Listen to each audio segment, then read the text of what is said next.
Hello guys, AK-47 एक ऐसी rifle है जिसको युद्ध के लिए सबसे ज्यादा इस्तेमाल किया जाता है।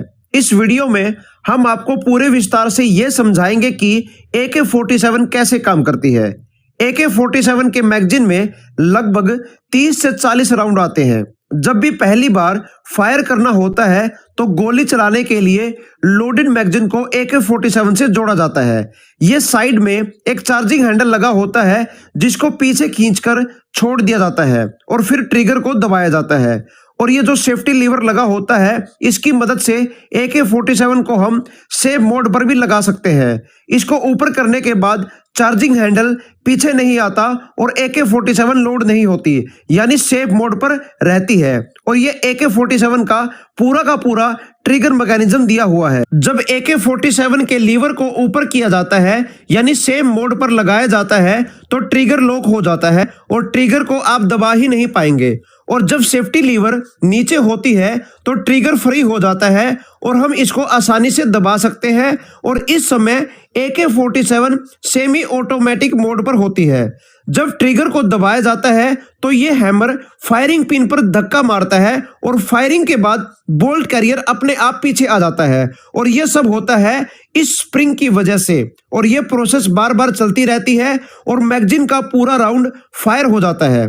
जब हम सेफ्टी लीवर को बीच में कर देते हैं तो AK-47 का ट्रिगर फुली ऑटोमेटिक मोड में आ जाता है।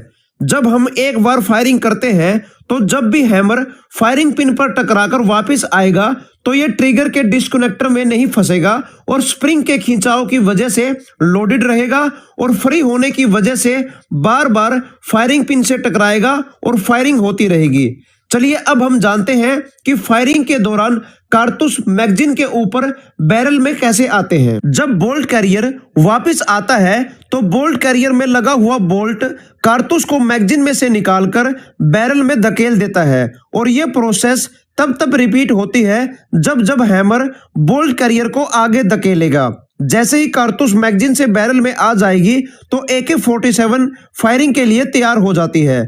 अब जैसे ही ट्रिगर दबाएंगे ट्रिगर हैमर पर चोट मारेगा और हैमर फायरिंग पिन से टकराएगा और फायरिंग पिन कारतूस के प्राइमर पर चोट करेगी। जैसे ही प्राइमर पर चोट लगेगी उसकी वजह से एक चिंगारी पैदा होगी जिसकी वजह से कारतूस में रखा हुआ बारूद या गन पाउडर जल जाएगा और जलने के कारण इसमें बहुत सारी गैसें बनती हैं जो बाहर नहीं निकल पाती। इसलिए ये गैसें तेज प्रेशर के साथ बुलेट पर धक्का मारती हैं जिसके कारण बुलेट तेज गति से निकलता है और ये क्रिया बार बार होती है।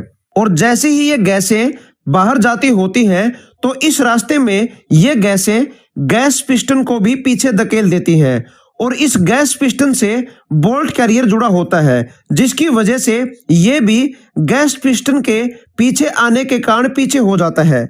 और बोल्ट कैरियर के साथ इजेक्टर जुड़ा होता है जो खाली खोखे को बाहर निकालता रहता है और ये सारी प्रक्रिया बार बार रिपीट होती रहती है और इस तरह से AK-47 काम करती है। उम्मीद करते हैं कि ये 3D वीडियो आप लोगों को पसंद आई होगी। कृपया करके इस वीडियो को लाइक और शेयर करें।